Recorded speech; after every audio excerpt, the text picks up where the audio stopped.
नमस्कार, मैं हूं राहुल गुप्ता। आम बजट से पहले आम लोगों की उम्मीदें समझने के लिए दिल्ली और चेन्नई के बाद हमारा सफर अब पहुंच चुका है मुंबई। मुंबई में इस वक्त हम मौजूद हैं। शनिवार को आम बजट आने वाला है, तो इस शनिवार को आने वाले आम बजट से पहले देश भर में युवाओं और बाकी आम लोगों को बहुत सी उम्मीदें हैं। जो गरीब तबके के लोग हैं उनको उम्मीदें हैं, जिनके पास शिक्षा नहीं है शिक्षा को लेकर उनको उम्मीदें हैं, जिनके पास शिक्षा है उनको रोजगार को लेकर उम्मीदें हैं, जिनके पास रोजगार है उनको अब और बुनियादी सुविधाएं चाहिए, अच्छी सड़कें चाहिए, अच्छा रेलवे नेटवर्क चाहिए, और जिनके पास ये तमाम सुविधाएं मौजूद हैं उनको चाहिए हाई स्पीड इंटरनेट नेटवर्क। इस वक्त हम मौजूद हैं Jamnalal institute of management studies में, जहां के होनहार स्टूडेंट्स इस वक्त हमारे सामने हैं। आप सभी का बहुत बहुत स्वागत है। और साथ ही साथ हमारे साथ एक खास पैनल भी मौजूद है। Prabodh Thakkar, president Indian merchant chamber से, आपका बहुत बहुत स्वागत है। पीके विश्वास है, फॉर्मर एग्जीक्यूटिव डायरेक्टर आरबीआई से, और साथ ही साथ डॉक्टर कविता लगाटे, डायरेक्टर है इस खास इंस्टीट्यूट के, आपका भी बहुत बहुत स्वागत है। Shyamlal Majumdar, executive editor business standard, आपका भी बहुत बहुत स्वागत है। और सबसे आखिर में हमारे साथ मौजूद हैं SK Ghosh, chief economic adviser SBI से, आपका बहुत बहुत स्वागत है। मुझे उम्मीद है युवाओं के बीच में बहुत सारे सवाल हैं, उन सवालों को आपके सामने रखेंगे और आपकी राय जानने की कोशिश करेंगे कि इन सवालों के जवाब में आप क्या कुछ कहना चाहते हैं। सबसे पहले ठक्कर साहब, अगर आपके पास आना चाहें, उम्मीदों की बात करें, उम्मीदें बहुत है। भारत एक ऐसा देश है जहां पर गरीब तबके का व्यक्ति भी मौजूद है, अमीर से अमीर तबके का व्यक्ति भी मौजूद है। बजट में सबको साथ लेकर चलना है, तो आने वाले बजट में क्या कुछ उम्मीदें इस वक्त आम जनता मोदी सरकार से लगाए बैठे हैं? जी, उम्मीद तो जैसे आपने कहा सभी को है। बहुत बड़ा देश है, विविधताओं से भरा हुआ है, लेकिन एक बात मैं अगर कहूंगा तो इसमें कोई एक ऐसी जादू की छड़ी मुझे नहीं नजर आती है, या कोई ऐसा बटन नहीं है जिसको दबाने से सारी समस्याएं दूर हो जाएंगी जी। कोई भी आप देश ले लीजिए, कोई भी एक साल, कोई भी एक दायका ले लीजिए, भारत का ले लीजिए, कोई भी दुनिया का हिस्सा ले लीजिए, तो कोई भी एक अनेरी बात जो अपेक्षित नहीं है वहां से शुरू हो जाती है। उदाहरण के तौर से मैं बताऊं, आईटी क्षेत्र जब हमारे देश में उभरा, किसी ने सोचा नहीं था कि आईटी क्षेत्र की वजह से कर्नाटका और बैंगलोर की ऐसी शक्ल सूरत बदली हो जाएगी। जी, विश्वास साहब, इस वक्त कौन सी 5 मेजर चुनौतियां हैं इस वक्त मोदी सरकार के सामने, जिसको टैकल करना बहुत जरूरी है इस बजट में? First, let me apologize. I prefer to talk in English. Wishes are plenty. In fact, when this government came into last year, people's expectations have been very high. We have been all expecting, those who have voted for it, even those who have not voted, that something different will come. Now, my top of the list choice is that every year this country, 10 million young students come out of different technological institutes like yours or engineering institutes, etc. Are we creating 10 million jobs every year? On the other hand, this country has got into an income trap. Income trap is an economic term when the growth does not go up despite efforts beyond a certain level. Now, whether it is due to lack of investment, or is it due to something else, leakages, or is it due to the lower productivity which is economically measured by ICOR, incremental capital output ratio? There are different reasons. So we hope and look forward to this budget to sort out these issues. Kavita ji, छात्रों के लिहाज से आपको क्या लगता है, immediate आपके दिमाग में क्या आता है? इस बजट में ऐसा क्या होना चाहिए जो अरुण जेटली साहब को ध्यान में रखना चाहिए? सबसे पहले तो मैनेजमेंट इंस्टीट्यूट के जो भी स्टूडेंट्स होते हैं उनको इकोनॉमी जैसे मूव होगी उस तरह से उनको रोजगार मिलने वाले हैं। Employment is the first thing that our students look for. जितना अच्छा इकोनॉमी करेगी उतने जॉब्स ज़्यादा होंगे। मेक इन इंडिया इस टाइप के जो हमारे प्रधानमंत्री जी ने बोला है, तो उस कारण मैन्युफैक्चरिंग सेक्टर यदि बढ़ता है तो बहुत जॉब्स आएंगे जो सर्विस सेक्टर्स में नहीं होंगे, जो मैन्युफैक्चरिंग में होंगे। सप्लाई चेन का एडिशनल एक दरवाजा खुलेगा जिसमें रोजगार बन सकते हैं। अगर आपके पास आए सर, किस तरह से इस सिचुएशन को आप देखते हैं? देखिए, इसके लिए पहली बात तो वो नरेंद्र मोदी जी बोल दिए हैं कि make in India, and I think make in India is the only thing which can give us jobs. If you look at UPA government के टाइम में जो थे वो हम लोग 8% 9% ग्रोथ की बात कर रहे थे, लेकिन बहुत लोगों ने कहा कि ये जॉबलेस ग्रोथ है। Now we cannot go back to those days once again, because ultimately at the end of the day, if I do a comparison with China, China ने 450 मिलियन लोगों को पॉवर्टी लाइन से ऊपर लाके दिया, कैसे? From farm to factories. So हमारे देश में फॉर्मल जॉब का बहुत ही जरूरी है. I am not talking about premier management institutes like all of you, because I think the employment मिलना आप लोगों को लिए प्रॉब्लम नहीं है. आप लोगों के लिए प्रॉब्लम है the quality of job that you get. But I think that's the most important thing of this budget, that ultimately आप जो भी करें, budget has to lead to job growth in the economy, and I think that is what Arun Jaitley's biggest challenge is. ये वाकई में आर्थिक विकास का जो चक्का है उसको और तेज गति से चलाना है. अगर आपके पास आए जिस तरह से घोष साहब, आर्थिक विकास के चक्के को अगर तेज गति से चलाना है, उसके लिए आपको रोजगार की पक्की सड़क भी तैयार करनी पड़ेगी. देखिए, हायर एजुकेशन को जो हमारा देश में जो है उसमें सबसे बड़ा इश्यूज है कि उसमें फर्स्ट तो है आपका जो ये जो इतने सारे 10 मिलियन लेबर हर साल हमारा मार्केट से 10 to 11 मिलियन. तो सबसे पहले जो चैलेंज है हायर इंस्टीट्यूट्स हमारा देश में कि उसमें जो उसका खुद का रिसोर्सेज वो जनरेट नहीं कर पाते हैं, क्योंकि हमारा देश में जो फी स्ट्रक्चर भी है, जो ये सारे हैं, उसमें काफी सारे उसमें एनोमलीज है. अगर हम वो चीज को नहीं देखें, इसमें सबसे जो इम्पोर्टेंट चीज गवर्नमेंट कर सकते हैं make in India campaign. I think government ने बोला भी है कि ये जो हमारा देश में ये मैनेजमेंट इंस्टीट्यूट का अगर हम छोड़ दे, ये जो काफी सारे ITA इंडस्ट्रियल ट्रेनिंग इंस्टीट्यूट है, यहाँ से हम और जो कॉर्पोरेट्स का भी जो है, यहाँ से हम क्या कर सकते हैं कि हम पीपल को ट्रेन कर सकते हैं, क्योंकि ये देखा गया कि इसमें skill is an important factor for anyone entering into the labour force, and if you want to have a proper employable labour force, sometimes skill is an important factor. Higher education की जो स्थिति है उसको बेहतर बनाने के लिए जो इंस्टीट्यूशंस है, जो अच्छे क्वालिटी इंस्टीट्यूशंस हैं, उनकी चेन को बढ़ाया जाए और दिल्ली, मुंबई, कलकत्ता, चेन्नई या बेंगलुरु, हैदराबाद यहां तक सीमित न रखे और भी छोटे शहरों में अच्छे इंस्टीट्यूट्स को पहुंचाया जाए. हमारे साथ होनहार स्टूडेंट्स भी इस वक्त मौजूद हैं. मुझे पूरी उम्मीद है कि आपके मन में भी इस वक्त कई सवाल होंगे.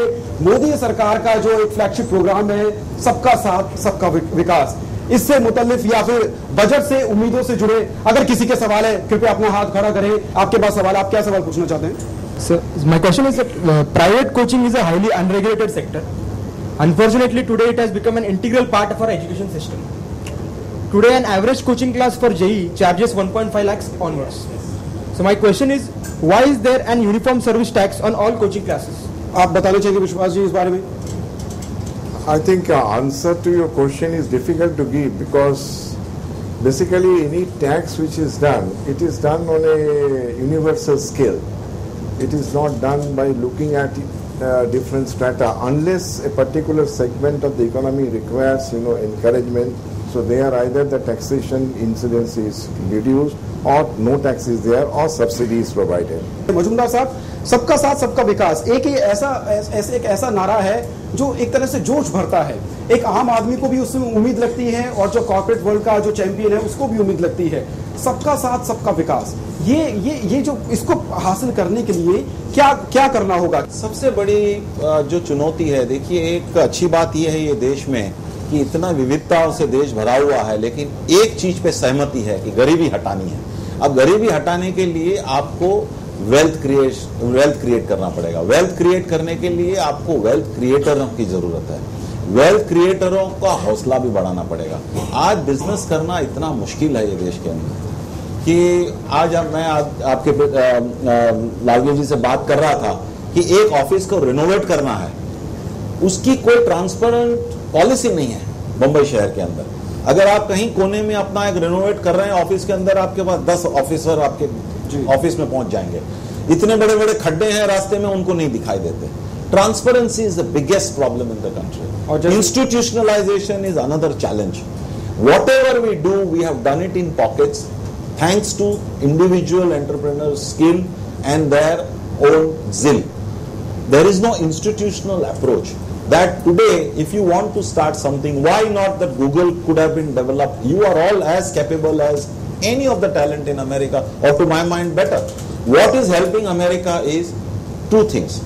Everything is institutionalized and everything has a protection in terms of your right. If you have innovated something, there is no guarantee in this country that your innovations will be fully rewarded to you.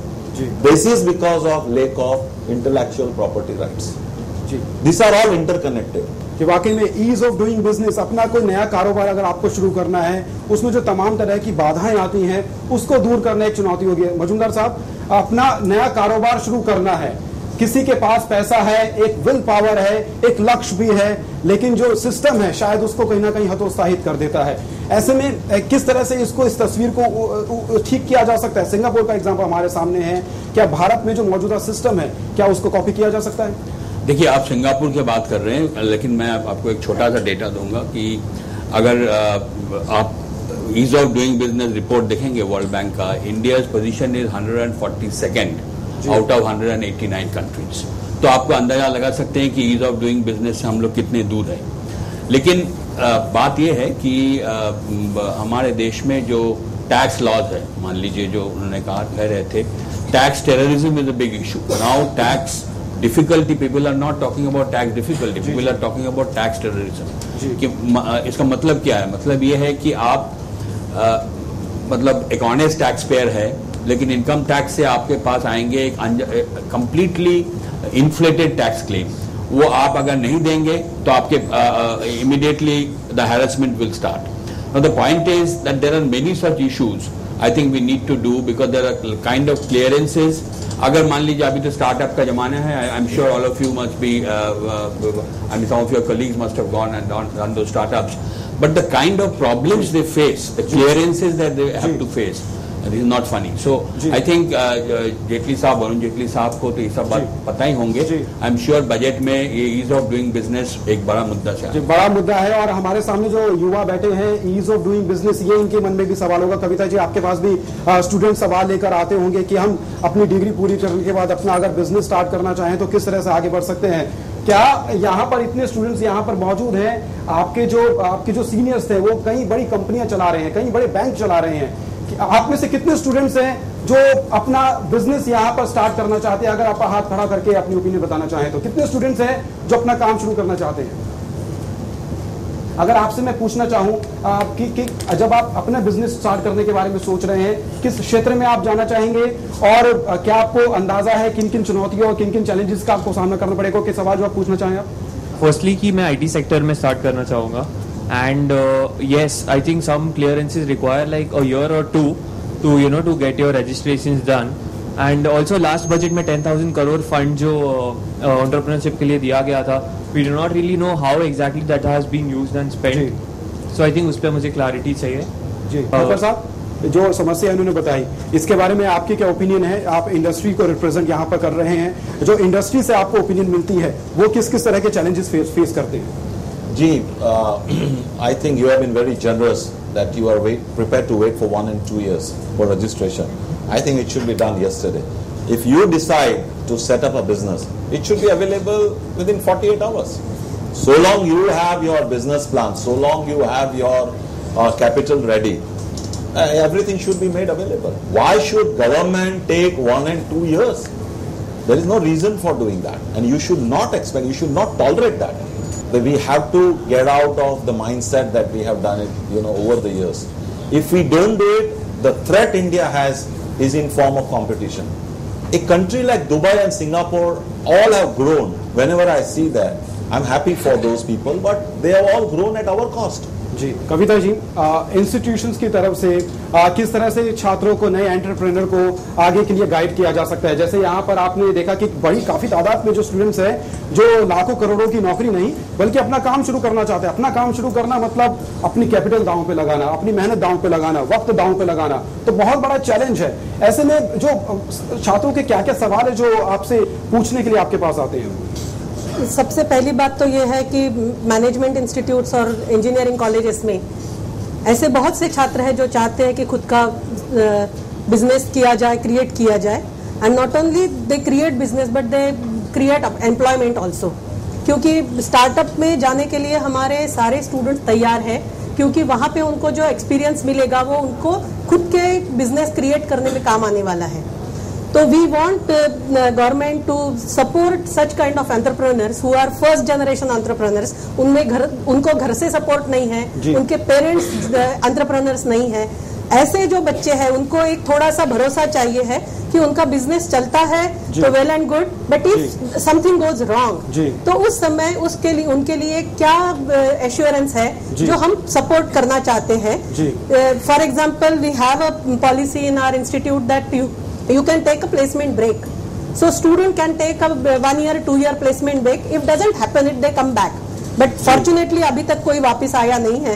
But we want the students to actually explore the possibilities that they think of, and these people can actually make it. Budget से related मामलों में और भी कई उम्मीदें हैं जो students हमारे सवाल पूछना चाहेंगे, और साथ ही साथ फिस्कल डेफिसिट के बारे में बात करेंगे. मेक इंडिया जो कार्यक्रम है वो किस तरह से आर्थिक विकास के चक्के को और तेज गति से घुमा सकता है, इस पर भी बात करेंगे छोटे से ब्रेक के बाद.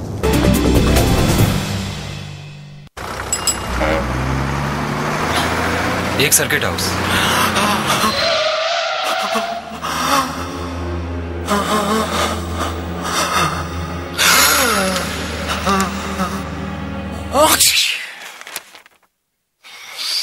H1N1 फ्लू को फैलने से रोका जा सकता है. खांसते और छींकते वक्त अपने मुंह और नाक पर रुमाल रखकर H1N1 फ्लू को फैलने से रोक सकते हैं. इन्फेक्शन रोको, बनो हीरो. इलाज सिर्फ चुने हुए अस्पतालों में उपलब्ध.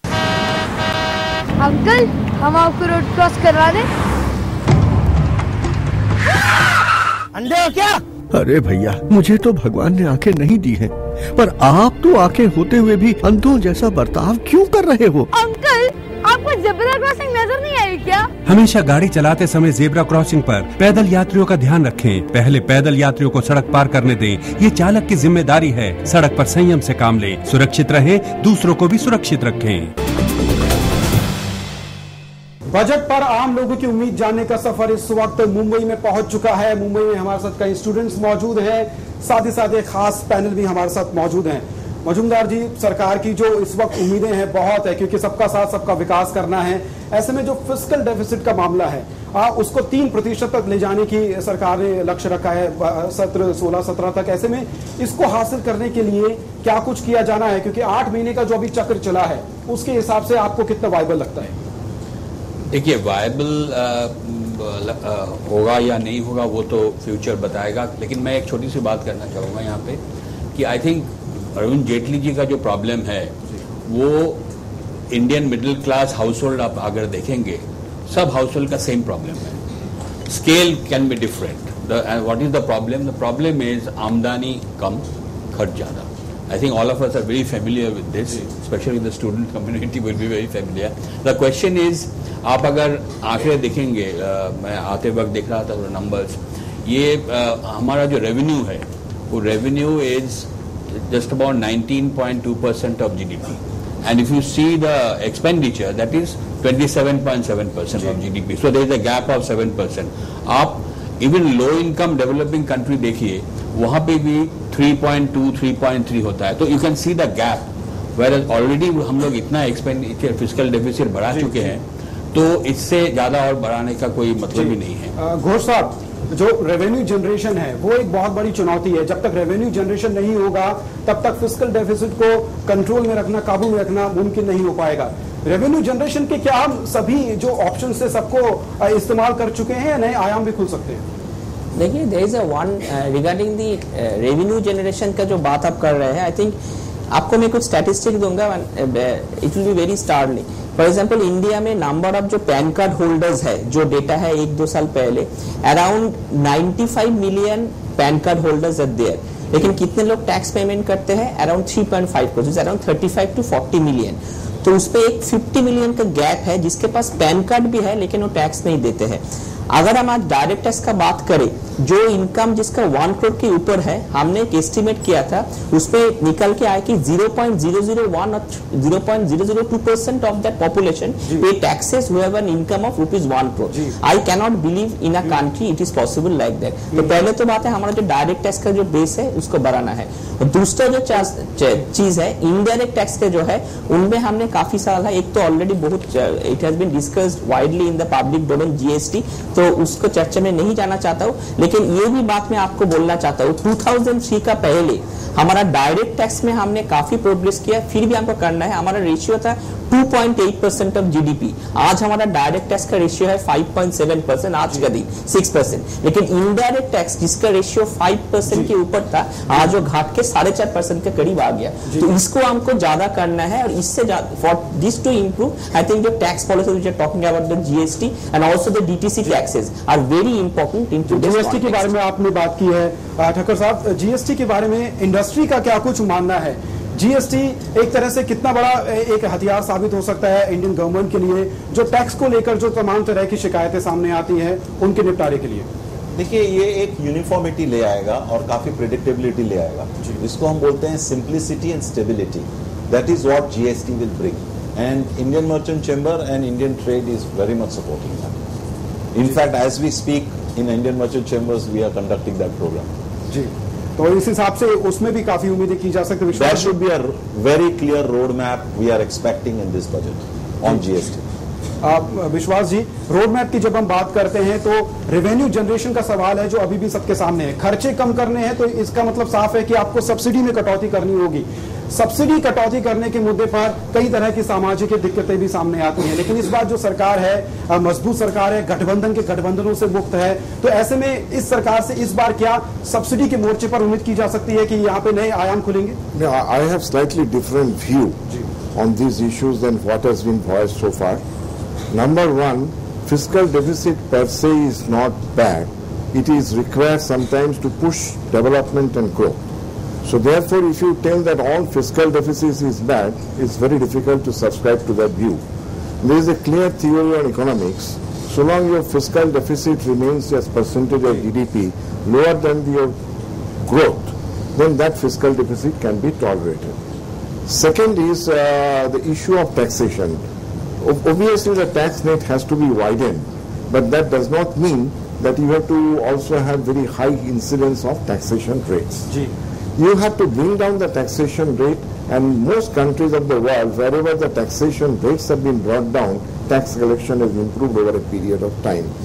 The third is, there is definitely need for simplification of procedure, process, taxation, whatever you call, because we can straightaway eliminate one tier that my friends there may not like my idea, but for every simple person to fill in income tax return or any return, you need either an accountant or you need a lawyer or you need some consultant or something. पिछले कई सालों में इसका सरलीकरण भी हुआ है, despite simplification.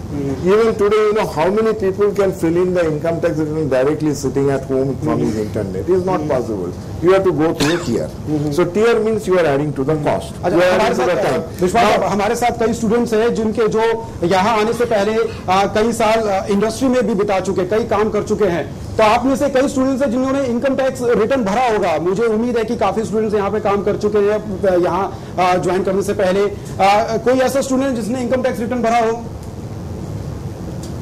आप बताइए, इनकम टैक्स रिटर्न भरते वक्त किस तरह की दिक्कतें आपको लगती है? जिस तरह से विश्वास साहब ने बताया कि उसमें काफी दुविधा है, क्या किसी स्पेशलिस्ट को आपको लेना पड़ता है या सरलीकरण जिसका हुआ उसको कुछ फायदा मिला है? जी, इनकम टैक्स भरते समय कुछ चीज़ें ऐसी होती है जो समझ में नहीं आती, जैसे कि तुम्हारे बेसिक सैलरी वो पूछते हैं, कभी कभी जो एक्स्ट्रा चीज़ें हैं वो पूछे जाते हैं। So without help it is impossible for a normal person to pay taxes. यानी इसमें किसी प्रोफेशनल की आपको हेल्प की जरूरत पड़ती है। कविता जी, क्या ये सिचुएशन ठीक है कि इनकम टैक्स रिटर्न भरते वक्त आपको किसी प्रोफेशनल की हेल्प लेनी पड़े, या ये ऐसा होना ठीक है क्योंकि ये काफी इनकम टैक्स रिटर्न का मामला है, तो इसमें अगर किसी प्रोफेशनल की राय ली जाए तो गलत नहीं है इसमें? यदि इनकम बहुत ज्यादा हो, जहाँ पे कॉम्प्लेक्सिटी हो, वहाँ पे तो हेल्प की जरूरत होगी, वो जस्टिफाइबल है। But those who earn small amounts, if we are taking them in the fray of income tax, I think it should be simple. Base जितना बड़ा होगा उतना इनकम टैक्स कलेक्शन ज्यादा होगा, टैक्स कलेक्शन ज्यादा होगा, वहाँ पे सुविधा की ज्यादा जरूरत है। मजूमदार जी, क्या ये बहुत बड़ी वजह है कि फॉर्म भरना बड़ा कठिन है इसलिए कलेक्शन में कमी? I think I'll go beyond this. Tax simplification is one part of it. I think what we need is a friendly tax department. हमारा जो टैक्स, अगर आप किसी को भी पूछे जो एक बार टैक्स डिपार्टमेंट में एक बार गए हैं, कोई इनकम टैक्स ऑफिसर का समन मिला है, वो दोबारा कभी नहीं जाना चाहता है। क्योंकि एक बार आप जाएंगे फिर वो रहेंगे नहीं, फिर आप आइए फिर जाइए। तो ये जो इसके बारे में बहुत सारे चर्चा हो चुके हैं।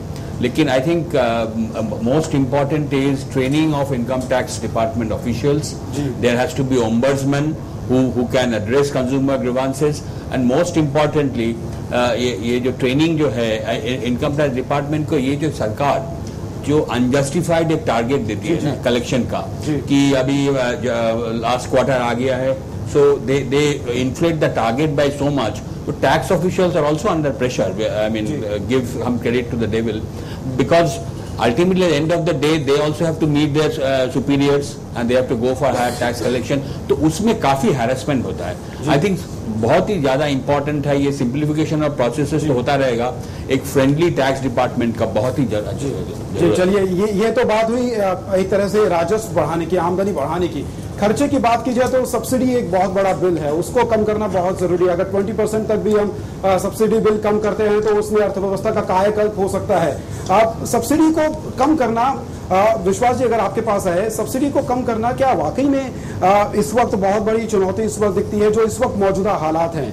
क्या ऐसे में क्या आपको लगता है कि शनिवार को जो बजट आने वाला है सब्सिडी को लेकर कोई ऐसा ब्रेक थ्रू हो सकता है? सब्सिडी का ब्रेक थ्रू तो हम लोग सभी एक्सपेक्ट कर रहे हैं कि सब्सिडी कम होगा, क्योंकि subsidies are of two kind. One is to help the weaker section of the economic people, those who needed to be brought up, because despite all development, the fact remains that 12 to 15% of this country's population do not get beyond 1 square mil. Some of them may not even get 1 square mil.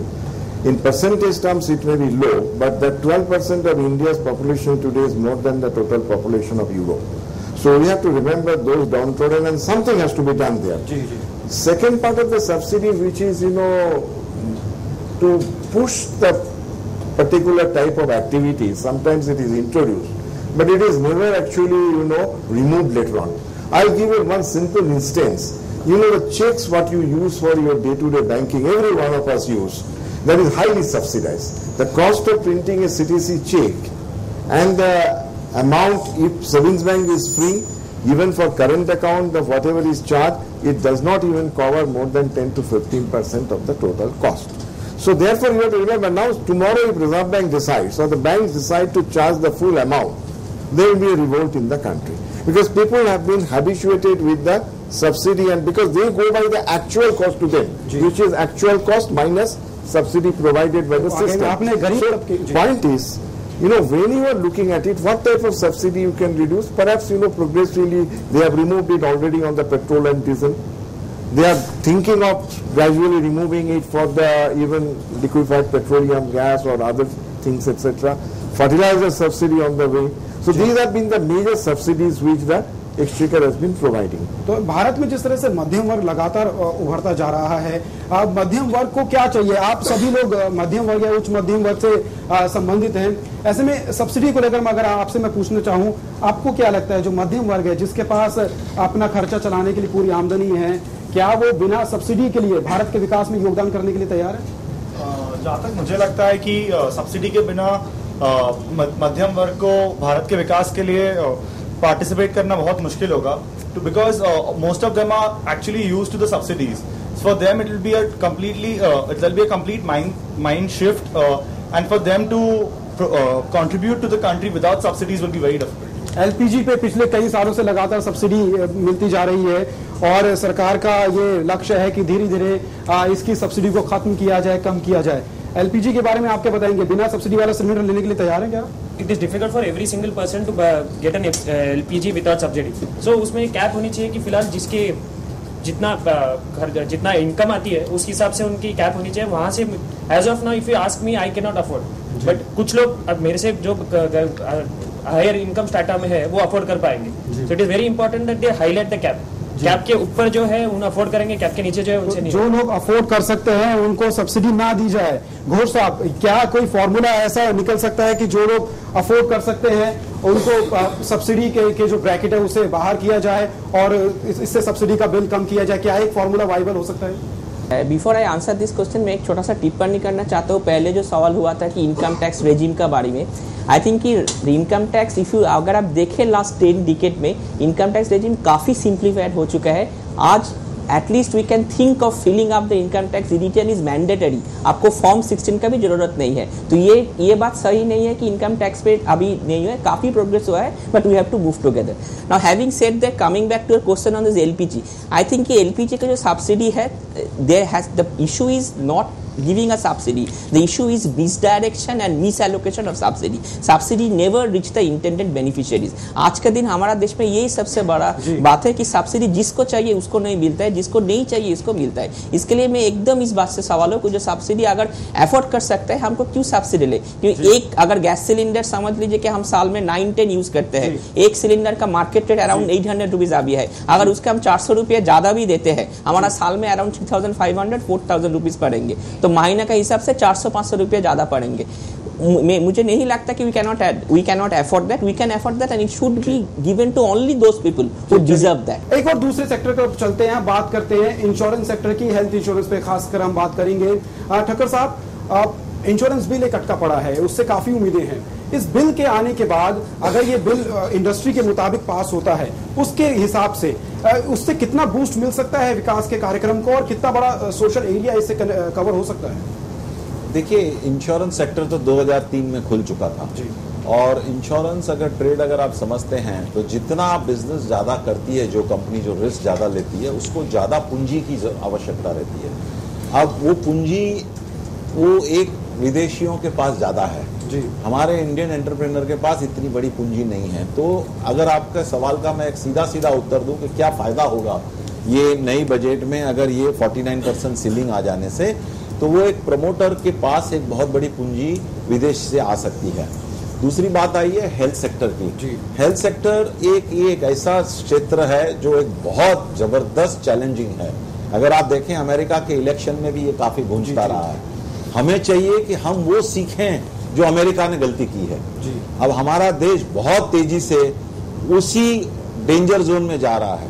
मतलब क्या है कि solution to health insurance, health treatment is health insurance. Health insurance itself is becoming a non-affordable. This is because of the insurance, the hospitals are charging left, right, and center. So if you get admitted, insurance एक checkpoint भी checkpoint है. If you are insured, they will charge you in different regime. If you are not insured, they will charge you different regime. So this is unfair. Lot of unfair practice is happening now in the health sector, which needs to be checked. Unfair है, पूछ लेते हैं यहाँ पर जो students है, क्या आप हाथ खड़ा करके बताना चाहेंगे कितने के पास हेल्थ इंश्योरेंस का कवर है इस वक्त? बहुत कम, मुश्किल से 10 या 15% लोगों के पास हेल्थ कवर है। जो आंकड़ा इस वक्त अलग अलग इंडस्ट्री का सामने आता है, अलग अलग एजेंसीज का सामने आता है, जो मौजूदा ताजा आंकड़ा है सिर्फ 5% लोगों के पास हेल्थ इंश्योरेंस कवर है भारत में। ऐसा क्यों है? ऐसा इसलिए है कि क्योंकि वो कॉस्ट इफेक्टिव नहीं है। आज इंश्योरेंस क्षेत्र का, हेल्थ इंश्योरेंस का 15,000 करोड़ का टोटल आमदनी है सारी इंश्योरेंस कंपनी को मिला के, जबकि उनके क्लेम के आंकड़े हैं करीबन 16,500 करोड़। यानी जो 15,000 करोड़ रुपया आता है निश्चिंत तौर से इंश्योरेंस कंपनी को 16,500 करोड़ रुपया, यानी एक इंडिविजुअल का जो हेल्थ प्रीमियम है जो इंश्योरेंस का, अगर मैं गलत नहीं हूँ 3 से 5,000 के बीच में है अगर एक युवा है, और ये आपको लगता है कि ये ज्यादा, अगर इसको कम किया जाए तो इसका दायरा और बढ़ाया जा सकता है? दायरा बढ़ाया जा सकता है, लेकिन वो प्रॉफिटेबल नहीं है। और प्रॉफिटेबल इसलिए नहीं है क्योंकि हेल्थ सेक्टर इज अनरेगुलेटेड। चलिए स्टूडेंट से बात करते हैं, आपके पास हेल्थ इंश्योरेंस है? मैंने कभी इसके बारे में सोचा नहीं है, बट अगर इंडिया में देखा जाए तो हम उपचार के लिए कहीं जाते हैं, स्पेशली सरकारी अस्पताल में, तो वहाँ की कंडीशंस इतनी खराब होती है कि मतलब कोई मिडिल क्लास आदमी तो जा ही नहीं पाएगा। So we have to go to private hospitals which we can't afford. So actually private hospitals को अफोर्ड नहीं कर सकता, ऐसे में हेल्थ इंश्योरेंस होना और भी ज्यादा जरूरी हो जाता है। अगर आप बताना चाहें, आपके पास हेल्थ इंश्योरेंस है? अगर आपके पास हेल्थ इंश्योरेंस नहीं है, अगर आप प्राइवेट में जाते हैं तो खर्चा बहुत होगा, तो कभी आपने ये सोचा है कि हेल्थ इंश्योरेंस होगा तो उससे कवर अच्छा मिल जाएगा आपको? हाँ, अगर हेल्थ इंश्योरेंस रहा तो कवर अच्छा मिल जाएगा, बट द प्रोसीजर एंड जो भी करना पड़ता है, it is so lengthy that I feel that no the time and the clarity नहीं है वहाँ पर। It is unregulated sector, so I feel that it is useless to go there and invest the time in health insurance. लेकिन health insurance लेना तो आजकल बहुत आसान है, इतनी सारी कंपनियां मौजूद हैं, आपको सिर्फ एक फोन करना है और हेल्थ इंश्योरेंस को कवर मिल जाएगा। क्या अवेयरनेस की कमी है हेल्थ इंश्योरेंस? आपके पास हेल्थ इंश्योरेंस है तो आपको क्या लगता है कि हेल्थ इंश्योरेंस मिलने के बाद ये एक तरह से आपको एक दिलासा मिलता है कि अगर कोई बड़ा खर्चा आए तो आपके पास कोई है। जी ऐसा मुझे तो लगता है कि हेल्थ इंश्योरेंस का अवेयरनेस की बहुत कमी है, क्योंकि मेरा भी हेल्थ इंश्योरेंस मेरे डैड की वजह से मैंने किया, सो मेरा अवेयरनेस बहुत कम था, just because my dad told so I could go for health insurance coverage. So it is important that health insurance should be communicated to each and every person. Like unorganized है, it should be able to reach to every person. हाँ जी, आपको ये insurance के बारे में मैं पूरी तरह से सहमत हूँ जो बोल रहे हैं, लेकिन ये जो मेडिकल इंश्योरेंस 15,000 रुपये का बेनिफिट आपको मिलता है, टैक्स बेनिफिट, ये 16 साल पहले ये 15,000 का जो अमाउंट है वो फिक्स किया गया। अभी 16 साल and the kind of medical expenses, the way it has gone up, I mean, मैं उम्मीद कर सकता हूँ, हाँ पूरी साल का, मैं उम्मीद कर सकता हूँ कि जेटली साहब ये 15,000 का कुछ करे तो ये हेल्थ इंश्योरेंस का इंडस्ट्री के लिए और हमारे सबके लिए भी that's right. So 15,000 16 years ago you have to do something about it. This is one issue. Actually, if we go on adding 80cc, 80c like that, different other sections, then you ultimately come up with the same problem of managing your income vis-a-vis your expenditure in the budget. Now, instead of that, can you think as youngsters that it will be better if the exemption limit is per se increased? So that you don't get any other thing of 80c, 80cc, etc., all those complications. The income exemption limit for taxation purpose, if it is increased, automatically that money can be used by the person who believes in insurance will go for it, because insurance is a risk cover, insurance is not an investment. So if you want to cover your risk, you go for insurance. If you don't want to cover your risk, you go for it. So point is, you basically have to look into the issue of budget making in a holistic manner. If we go sector-wise demand, then every sector demand added together, it becomes difficult. I want to make a point here regarding health insurance. I'll give a very interesting observation. जब Indian insurance industry is opened in 2001, उसी time अगर आप if you look at the premium composition of these insurance companies, most of this was in ULIP, जो traditional जो investment के purpose में था, term से नहीं था। इन्वेस्टमेंट अलग रखे और इंश्योरेंस को अलग रखे, ये समझना बहुत जरूरी है। ये इस पॉइंट पे काफी आपने अहम मुद्दा उठाया है, और भी कई अहम मुद्दे हैं जिन पर बातचीत करनी है। मिलते हैं छोटे से ब्रेक के बाद।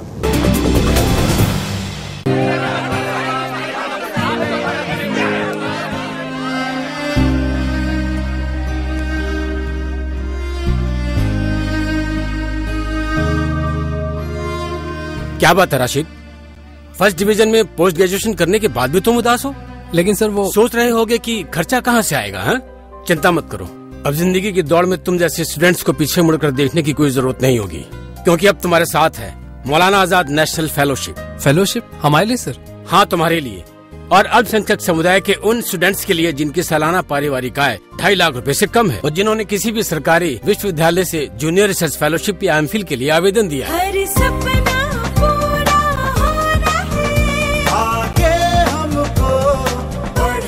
अधिक जानकारी के लिए लॉग इन करें www.minorityAffairs.gov.in पर या कॉल करें टोल फ्री नंबर 1800112001 पर। सबका साथ, सबका विकास।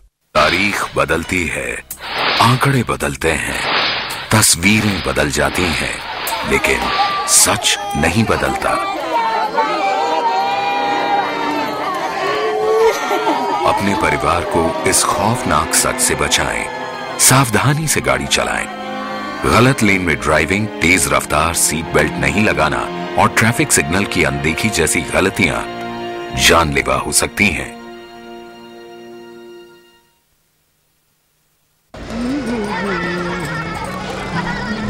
अरे आ गया, कैसा गया एग्जाम? क्या हुआ? अरे क्या हुआ? मुझको स्कूल में सब बुद्धू बुद्धू बोलते रहते हैं, मुझको कुछ समझ में भी नहीं आता। क्यों, आजकल ठीक से पढ़ाई नहीं करता है?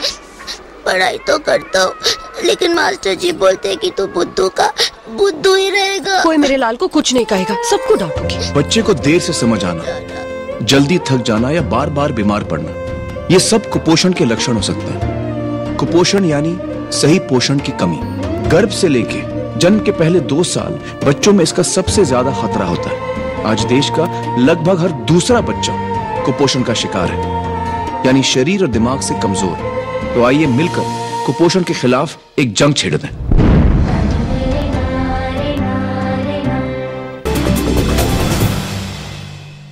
बजट से पहले आम लोगों की राय जानने के लिए इस वक्त हम मुंबई में मौजूद हैं। खास पैनल हमारे साथ मौजूद है।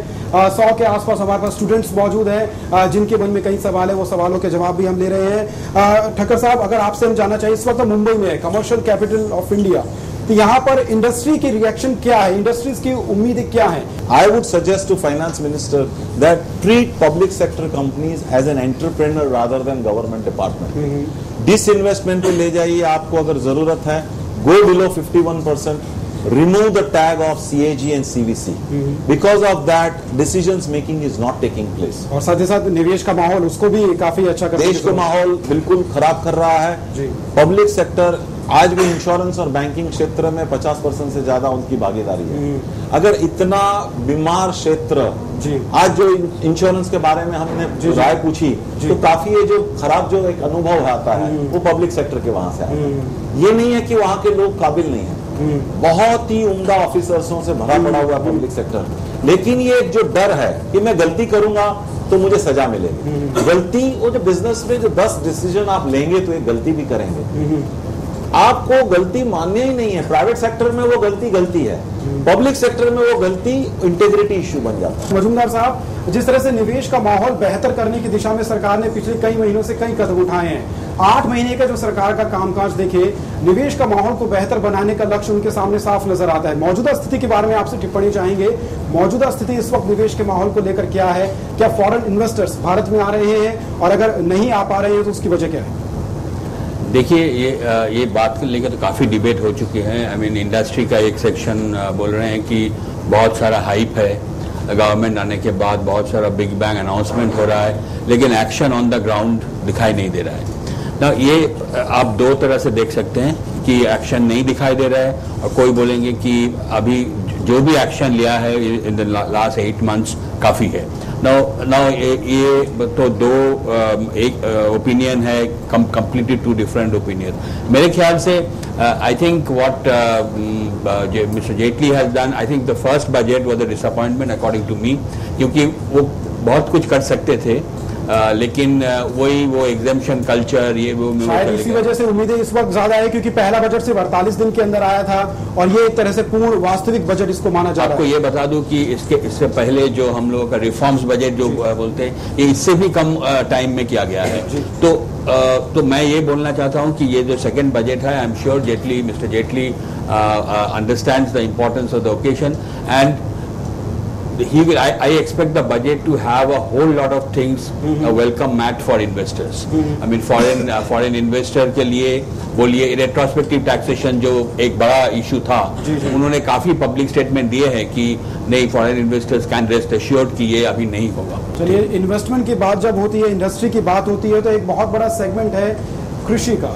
भारत की 50 से 60% के बीच की आबादी है, कृषि पर पूरी तरह से निर्भर करती है, लेकिन हम उसमें निवेश नहीं कर पा रहे हैं। कृषि को लेकर जिस तरह से स्थितियां सामने आ रही हैं, हम महाराष्ट्र में इस वक्त मौजूद हैं, विदर्भ की जो स्थिति है कृषि को लेकर, जो कृषक वहां पर आत्महत्याओं का सिलसिला लगातार बना, ऐसे में जो एग्रीकल्चर की स्थिति है, इसको लेकर कई तरह के सवाल उठते हैं। इसके घोष अगर आपके पास आए, एग्रीकल्चर को लेकर हम निवेश क्यों नहीं कर रहे हैं, क्यों नहीं इस क्षेत्र में हमें जो विकास की दर है वो गिरती हुई नजर आ रही है, बशर्ते कि उठती हुई नजर आए, जबकि भारत एक कृषि प्रधान देश है। देखिए, एग्रीकल्चर सेक्टर में द ग्रेटेस्ट चैलेंजेस यहाँ पर जो अगर आप देखें, इसका अगर हम थोड़ा सा हट के देखें इस सेक्टर का प्रॉब्लम को, ये इंडिया में एक डेफिनेशन है, there is a definition of priority sector lending which was fixed in 1974. Today is 2015. In 1974, when this priority sector lending was done, it was basically a decision to facilitate credit to the sectors like agriculture.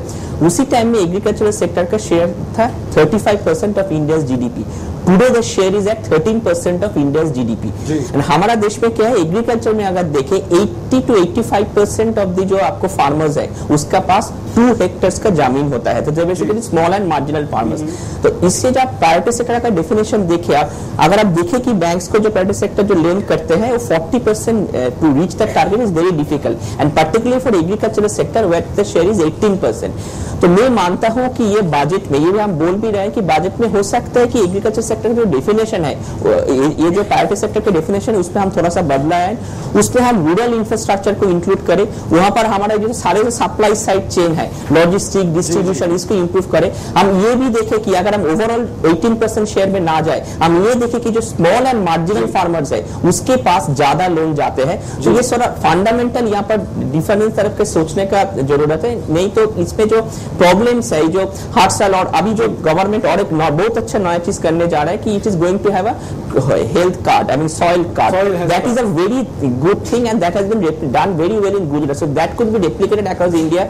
Another thing which the government can do is basically marketing agricultural produce like कृषि महोत्सव। Government इसमें क्या कुछ कर सकते हैं, इस पे हम दोबारा आपसे टिप्पणी लेंगे। कविता जी, जिस तरह से प्रधानमंत्री ने अभी सॉइल हेल्थ कार्ड परियोजना शुरू की, उसमें कार्ड आपको दिया जाएगा, आप अपने खेत की मिट्टी के बारे में जांच करवा सकते हैं। ये एक ऐसा बुनियादी मुद्दा है जिसको लेकर आपको शायद जागरूक करने की आवश्यकता नहीं है। कृषक को, किसी किसान को खुद से इस बात की पहल करनी चाहिए कि उसको अपनी मिट्टी की जांच करवानी चाहिए। तो ऐसा क्यों नहीं हो पा रहा है कि इन सब बुनियादी चीजों के लिए प्रधानमंत्री के स्तर पर एक पूरी की पूरी परियोजना या जागरूकता अभियान छेड़ा जाता है? क्या कृषक यहाँ पर जो किसान है वो कुछ जितना जागरूक होना चाहिए उतना जागरूक नहीं है अपने उत्पादन को बढ़ाने के लिए? पहली बात तो मुझे लगता है कि शिक्षा, जो एग्रीकल्चर के से रिलेटेड शिक्षा है, उसमें ये जरूर इंक्लूड किया होगा, जहाँ पे कृषक को अपनी मिट्टी किस तरह की है उस हिसाब से जो फसल लेनी है, जो खाद देने हैं, वो सब पढ़ाते होंगे, करते होंगे। पर जो लोग खेती कर रहे हैं, क्या उनके पास ये इंफॉर्मेशन है या नहीं, वो सबसे पहला क्वेश्चन है। और एक ये दिखाई दे रहा है जो टेलीविजन पे, जो दूरदर्शन पे जो कार्यक्रम आते हैं उससे, कि एक इनोवेशन भी बहुत हो रहा है। जो केमिकल या रसायन खाद हम दे रहे हैं उसके हट के क्या हम फिर से जैसे गोबर या उस तरह के खाद जो दे के अलग तरह से भी खाद की सुविधा अवेल कर सकते हैं। यानी जो इनोवेशन है, जो नए आइडियाज की कमी है, जिस तरह से कॉर्पोरेट वर्ल्ड में हम देखते हैं नए नए आइडियाज दिनों दिन सामने आते हैं, क्या एग्रीकल्चर जो सेक्टर है कॉर्पोरेट सेक्टर से एकदम जुदा हो चुका है? क्या कोई इनमें कुछ समन्वय है? क्या कॉर्पोरेट सेक्टर किसी तरह से एग्रीकल्चर सेक्टर को किसी भी तरह से मदद कर सकता है? कॉर्पोरेट सेक्टर कर सकता है, क्योंकि आप ये देखो कि रिटेल चेन्स जो बने हुए हैं, और जैसे फ्यूचर्स, इस टाइप से ऑप्शंस, इस टाइप से जो अभी आने वाला है, जो आ रहा है, कोऑपरेटिव टाइप की खेती हो रही है, जहाँ पे जो पारंपरिक उनके ये थे, जो क्रॉप थे, उससे हटके जैसे फूल या फिर फल, इसकी तरफ कृषक जा रहा है। तो ये डेफिनेटली जो पानी आ रहा है, जो बारिश हो रही है, उसको सेव करके कैसे रखें, उसको ऑल ओवर द ईयर कैसे यूज करें, इसके जो टेक्निक्स है ये यदि देते हैं तो डेफिनेटली कृषक को और अल्टीमेटली सबको फायदा होने वाला है। हमारे साथ स्टूडेंट्स मौजूद हैं जो अपना कामकाज शुरू करने वाले हैं।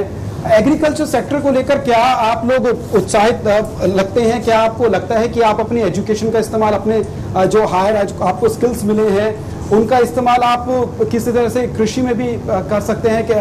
क्या इस बारे में कोई अपनी राय रखना चाहेगा यहाँ पर? I believe that we can use our skills to increase credit for this sector and to help them develop new techniques for farming so that crop yield and crop production becomes even higher than what it is right now.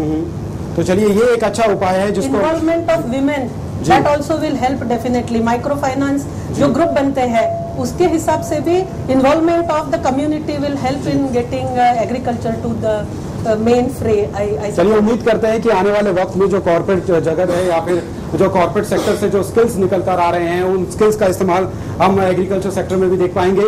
एक और flagship योजना है सरकार की, digital India.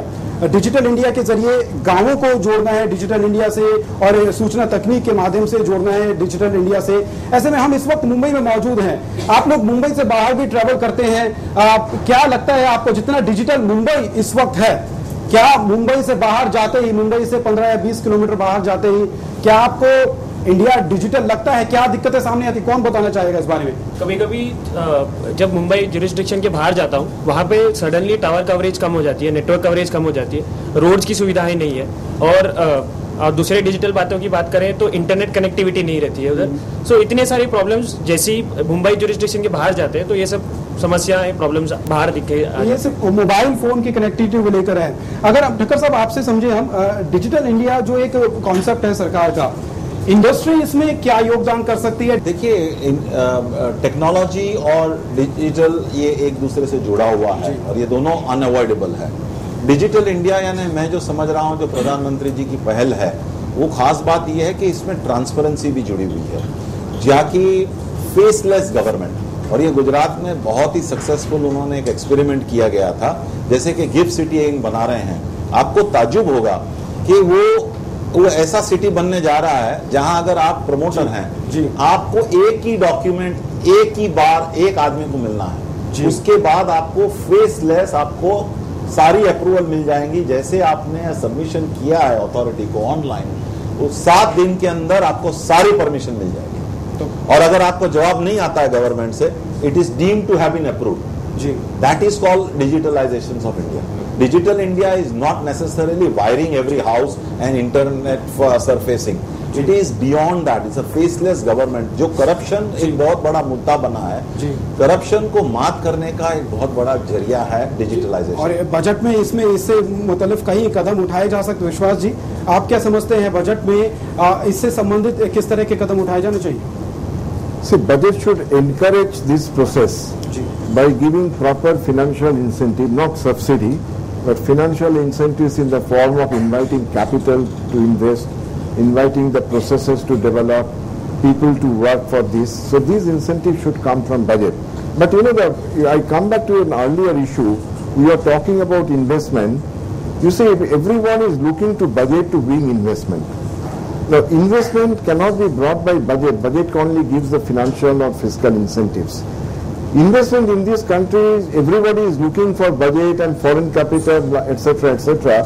But we are forgetting that our banking system, nearly 10 to 12% of the loan assets are stressed. And that is one of the primary reasons is that many of the industrial large borrowers are highly leveraged.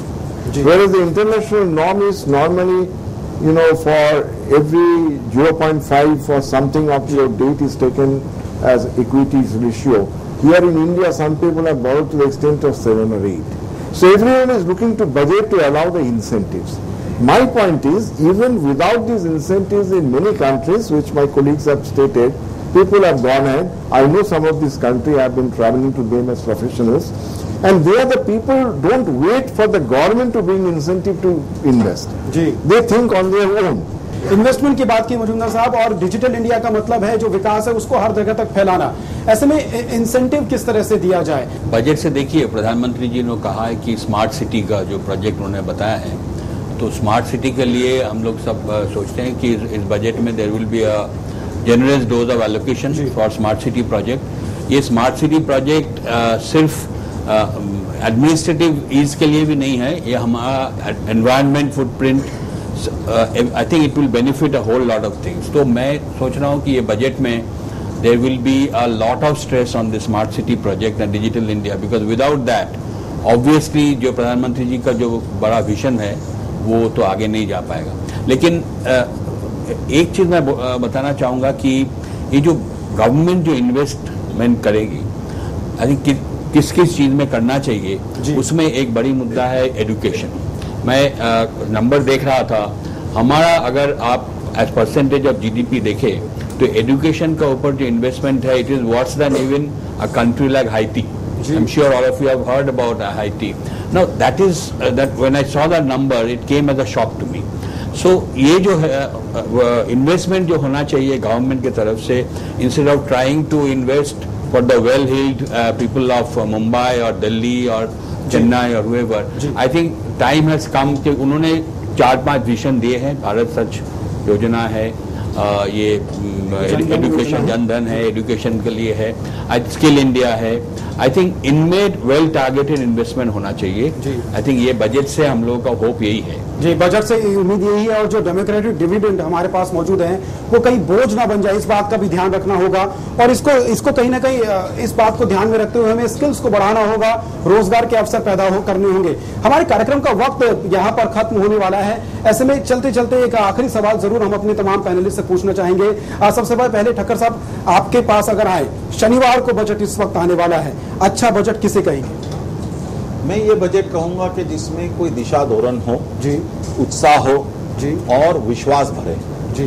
विश्वास होना ये कोई भी समाज के लिए बहुत जरूरी है।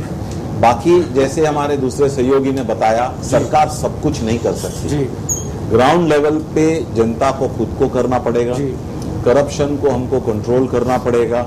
सारी जो योजनाएं हैं वो योजना है, लेकिन उनको जो इम्प्लीमेंटेशन लेवल और जो एनफोर्समेंट लेवल की जो बात है वो तो पब्लिक को करनी पड़ेगी। पब्लिक को पार्टनरशिप अपने को स्वीकार करना पड़ेगा। चलिए, सरकार सब कुछ नहीं कर सकती। विश्वास जी, आपकी नजर में अच्छा बजट किसको कहेंगे? See, government has created certain hopes and aspirations in the mind of people by their grand announcements so far. Now they have to work that announcement in practice. Budget से क्या उम्मीद की जा सकती है? जो फ्लैगशिप प्रोग्राम्स है, जो फ्लैगशिप प्रोग्राम्स के देखे हम 7 या 8 फ्लैगशिप प्रोग्राम्स गवर्नमेंट के देखे, वो लगभग हर सेक्टर को कवर करते हैं। बजट से आपको क्या उम्मीदें हैं? और जब अब शनिवार को बजट पेश किया जाएगा तो अच्छा बजट बताने के लिए आप किन किन बिंदुओं को देखना चाहेंगे, संक्षिप्त में जानना चाहते हैं? मुझे लगता है कि अगले 4-5 साल ये गवर्नमेंट रहने वाला है, तो actually 1/4 if we can achieve in this year, that should specify that yes we are going in the right direction. So ऐसे मुद्दे बजट में होने चाहिए जो 5 साल के बाद में जो हमें सपने दिखाए गए थे वो यहाँ पे आधे से कम, फिर भी 1/4 1/5 कंप्लीट हो जाएंगे। ऐसे मुझे लगता है कि वो बजट रियलिस्टिक होना चाहिए। मजूमदार जी, 30 साल बाद किसी एक दल को बहुमत मिला और उसके बाद पहला ये वास्तविक बजट है, तो लोगों की उम्मीदें बहुत है। और जाहिर सी बात है, जिस तरह के फ्लैगशिप प्रोग्राम्स है, प्रधानमंत्री मोदी ने जो अपनी छवि सामने रखी है, उम्मीदों के हिसाब से हटके, बॉक्स से हटके, क्या हटके सोल्यूशन इस वक्त आप देख सकते हैं बजट में? देखिए, मैं तो बजट में देखना चाहता हूँ कि एक फिजिकल फेडरलिज्म जो हम लोग बोलते हैं कि more powers more resources to states, क्योंकि मेक इन इंडिया जो है ना वो एक कॉन्सेप्ट है। Ultimately it has to be make in Kolkata, make in Chennai, make in Mumbai, make in Raipur. So states have to be given more powers, more resources to decide their future. I think ये budget में अगर इस दिशा में कुछ announcement हो, I'll be the happiest. S K. Ghosh ji, 2 line में आप क्या कहना चाहेंगे? अच्छा बजट किसको माना जाएगा? क्या कोई ऐसा फॉर्मूला जो अभी तक किसी के दिमाग में नहीं है? क्योंकि मोदी साहब कई ऐसे स्कीम्स लॉन्च करते हैं जिसको लेकर हर कोई हैरान रह जाता है। क्या आइडिया है? तो क्या है ऐसा आइडिया आप बताना चाहेंगे? I have only one thing to say. I think the budget should not be taken as the magic one to solve India's problems. In July also when we presented the budget had a lot of things which it had offered, but they were all small incremental things. So now the hope is there that in this budget there will be some big bang announcements. I only believe that as a banker, if I spoke from a banker perspective, I think कि उसपे कुछ road map होना चाहिए कि अगले 3-4 साल में, क्योंकि जो काफी जो ये पहले बार in the first time in the history there was a banking summit of all the bankers in January and there was a whole lot of issues discussed. उस पे मैं नहीं जानना चाहता हूँ, but I want to see that there is a road map which is given for the banks and there is a clear road map कि जहाँ पर हम जो youth है, because youth is India's power, how they can get employable and employed in the next 4 years. आपकी बात सुनी, युवा देश है भारत, इस वक्त हमारे सामने कई युवा बच्चे बैठे हैं, छात्र बैठे हैं। ऐसे में आपको क्या लगता है योगेश, अगर 1-2 पीछे जो युवा है उनसे हमारी बात नहीं हो पाई है, अगर वो बता पाए उनके दिमाग में क्या है, अच्छा बजट किसको कहेंगे? आउट ऑफ द बॉक्स कुछ आइडिया उनके दिमाग में है बजट को लेकर? जो वादे सरकार कर रही है, that those stuff should be executed in the real time. What the government is promising to all the population of India, that should be delivered in the hands of the people of the India. जी आप बताइए, आपके हिसाब से अच्छा budget किसको कहा जाएगा? मोदी अपने रैलीज में भी पिछले साल कह रहे थे कि भारत को 10 मिलियन तक रोजगार चाहिए होगा हर साल।